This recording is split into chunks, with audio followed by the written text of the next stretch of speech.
Hi, my name is Valentine Benmezo, and today I will be presenting my final project for Professor Scorzone's Public History course. Today, I will be talking about rebuilding or replacing the racialized gentrification of Hurricane Katrina after Hurricane Katrina. The background of this is that Hurricane Katrina struck the Gulf Coast of the United States in late August of 2005. Among other areas in Florida and Alabama that were hit, New Orleans was devastated by the storm, and many of the communities that were affected are still recovering to this day. Hurricane Katrina began as a tropical depression that was formed over the Bahamas on August 23rd, 2005, and strengthened into a tropical storm the next day. On August 27th, the storm reached Category 3 strength with top winds exceeding 150 miles per hour, and it was fast approaching Louisiana and Mississippi. Within 9 hours of the storm entering the Gulf of Mexico, it increased to a Category 5, the highest category on the Saffir-Simpson scale. This is according to the National Park Service. New Orleans sits below sea level and is protected by a series of levees, walls that are built to keep water out. But the ones in New Orleans were built over a period of 200 years by different groups in different ways on different types of land. Some are on low, swampy ground, and others are in higher areas like the downtown crescent of the city. But the levees are not part of a well-planned system. They aren't designed to work together as one strong connecting barrier. Instead, they form a patchwork of smaller areas protected by these levees, with drainage canals running through them. By 2005, the levee system on both the east and west side of the city was still considered unfinished, with gaps that left parts of the city at risk depending on how high and how strong a storm was and when it was hit. As Katrina passed, over 50 levees in the city were breached. About 80% of the city was flooded in depths as high as 15 feet of water. This is a picture from the U.S. Army Corps of Engineers report of which areas in the city were flooded and how deep the water was in specific areas. As you can see, most of the city was affected around 15 feet of water. To continue the background of this case, the impact of Hurricane Katrina on New Orleans was devastating. Over 1,800 people died in total in Katrina, making it the third deadliest natural disaster in U.S. history, but more than 1,500 of those deaths occurred in Louisiana, with around 230 in Mississippi and 14 in Florida. New Orleans remained flooded for weeks after the storm had disabled the city's water pumps, and more than 800,000 housing units were destroyed by the storm. Homes, schools, hospitals, and other basic services were destroyed and shut down for months in the city, and about $160 billion worth of damage in 2005's US dollar came as a result of Katrina overall. The responses of federal, state, and local governments are widely criticized around the nation for being slow and unprepared. Many of the people, especially in poor and black communities, were left stranded without food, water, or shelter for days. I'd like to end this background with a quote from a writer who went on to write one of the sources that most inspired this project, and I will be discussing later. Um, as television cameras shot pictures of predominantly black New Orleans citizens stranded on rooftops and left in the New Orleans Superdome and Convention Center without food or water for days, the ugly truth relating to poverty and race in our government's response to its citizens became clear.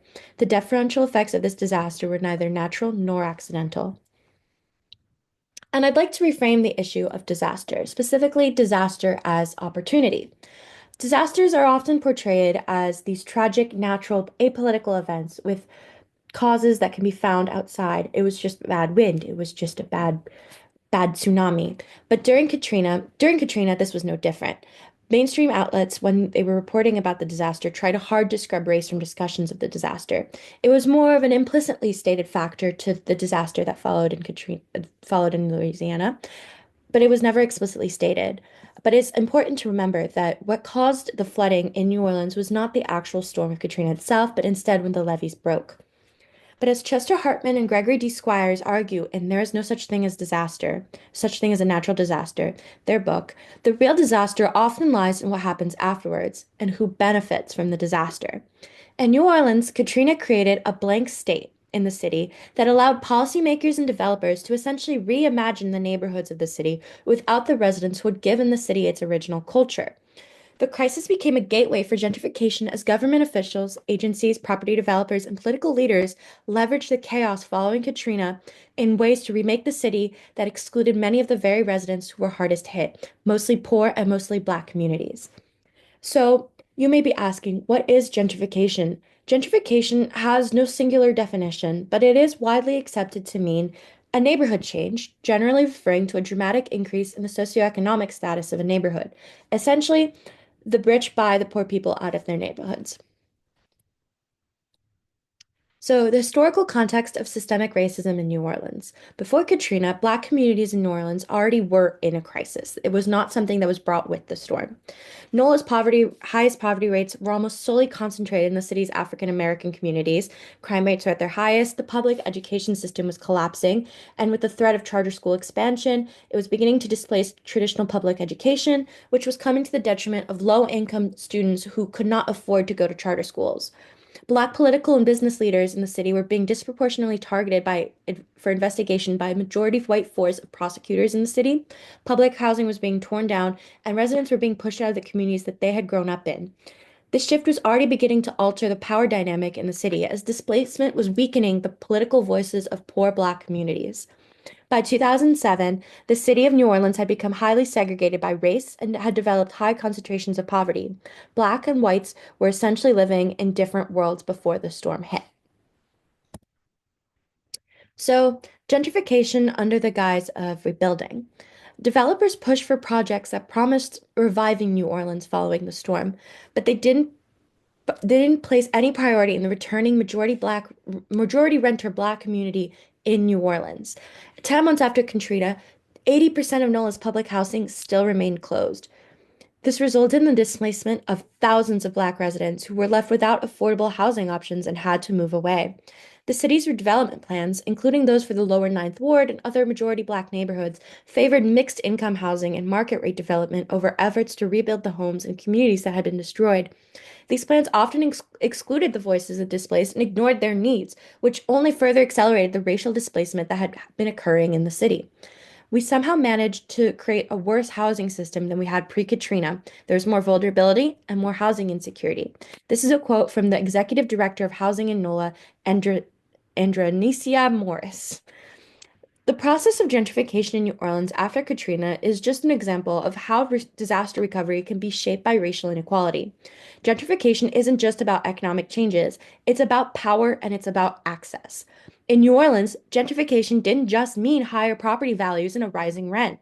It meant that Black residents were systemically excluded from the rebuilding process, both as participants of this process and beneficiaries of rebuilding help. The displacement was not just about private market forces. They were not the sole cause of the displacement. It was also heavily influenced by local and state policies. Programs like the Road Home Initiative, which were designed to help homeowners return to New Orleans following the storm, had built-in inequalities that disproportionately affected the Black residents of New Orleans. The program based assistance on pre-storm property values, meaning that Black homeowners in lower income neighborhoods received far less compensation than wealthier, mostly white homeowners in more affluent areas. The grants in lower Ninth Ward were based on the value of homes, not the cost of repairs, meaning that a lot of people could, even with assistance from the state, could not afford to return to the life that they had left behind before the storm. Furthermore, the influx of corporate-backed redevelopment programs often meant that the public resources, like housing funds, were being diverted from projects that would cater to wealthier, typically white people, and left Black poor communities without the resources they needed to be able to return home. The displacement of Black residents wasn't just about the housing in the city. It was about stripping, essentially, an entire community's identity. In the Ninth Ward, the communities living there had deep cultural roots to the area of Louisiana, with residents who had lived there for multiple generations. If this city was not just a white partygoer city, it was also the home of the Black communities that political leaders decided they no longer wanted in New Orleans following Katrina. The rebuilding efforts were not just about erasing homes or creating more apartments. It was about erasing the history, memories, and connections these people had to the land. This displacement also affected political power in New Orleans. With the forced removal of large number of Black residents through the displacement process, the political influence of Black communities in local elections diminished. This created a power vacuum that allowed wealthier white populations to gain more control over the direction of the city and cemented the racial inequalities that were already present in New Orleans prior to Katrina. This is a picture of the lower Ninth Ward of New Orleans in underwater after Hurricane Katrina in the September 2005. The storm hit August 27th. So, the bigger picture, a reflection on disaster and gentrification. New Orleans' experience is part of a larger global pattern that we have observed in which climate disasters will become opportunities for gentrification and displacement. Whether in New Orleans, New York, or other cities affected by climate change, we see how natural disasters have become a tool for urban renewal that disproportionately harms low-income communities, mostly made up of people of color. And this is no longer a hypothetical situation that we can ignore. We live in a time period where these natural disasters are not just coming, but they are going to become more frequent. And that is why it is important to be educated about disaster as an opportunity. Our climate, we live in a climate crisis. We've had the hottest day measured on our planet and possibly the hottest day ever for the last 125,000 years. And the hottest week, the hottest month. The temperature in the North Atlantic is not just off the charts, it's off the wall. As a result, we're seeing epic killer heat waves and fires. In Maui, 36 people are dead. In Canada, they had to wait until snows in the fall to get the fires under control. This pattern raises important questions about what recovery really means and who it's for, as it's going to become a process we are more frequently acquainted with. True recovery isn't just about rebuilding the infrastructure of a city, it's about rebuilding the communities of the people who helped build the city and who still currently live there. It's about preserving their history and ensuring that everyone has a fair stake in the city's future. The conclusion. So, why is Hurricane Katrina and the gentrification of New Orleans continuously important and relevant in today's world? As I said before, we live in a climate crisis, something that will only become worse and worse the more President Trump revokes climate laws. Understanding the gentrification of New Orleans after Hurricane Katrina is especially relevant today as climate change increases the frequency of climate-related disasters and with them, the risk of disaster capitalism. Across the United States, from wildfires in California to flooding in Florida to hurricanes in North Carolina, climate disasters are happening more and more. And we're seeing how vulnerable communities, often Black and often low income, are being pushed out in the name of rebuilding the areas struck by these disasters. New Orleans, especially, offers an example of how recovery efforts can be weaponized to accelerate racial and economic displacement, making it essential to study if we hope to build equitable cities in the future during this era of climate crisis and to stay educated. To end this presentation, I'd like to speak a quote from a book we read in class that I think is especially relevant in this day and age where misinformation has thrown rampant and where narratives are being rewritten to suit political needs rather than speak the objective truth of what is happening in our world. Human beings participate in history both as actors and as narrators. The inherent ambivalence of the word history in many modern languages including English, suggests this dual participation.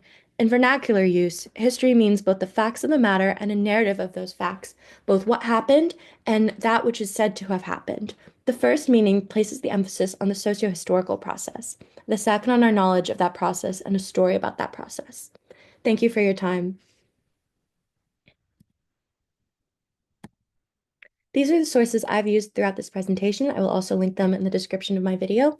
I would like to give a particular thank you to Race, Place, Environmental Justice After Hurricane Katrina, Struggles to Reclaim, Rebuild, and Revitalize New Orleans and the Gulf Coast by Robert Bullard and Beverly Wright. It served as one of the sources I consulted the most during this process and one of the most eye-opening to read. As well as There's No Such Thing as a Natural Disaster, Race, Class, and Hurricane Katrina by Gregory D. Squires and Chester Hartman. Uh, this is the second page of my sources. Thank you so much for your time. Okay. Okay. I'm gonna stop sharing my screen. My recording is paused. I am going to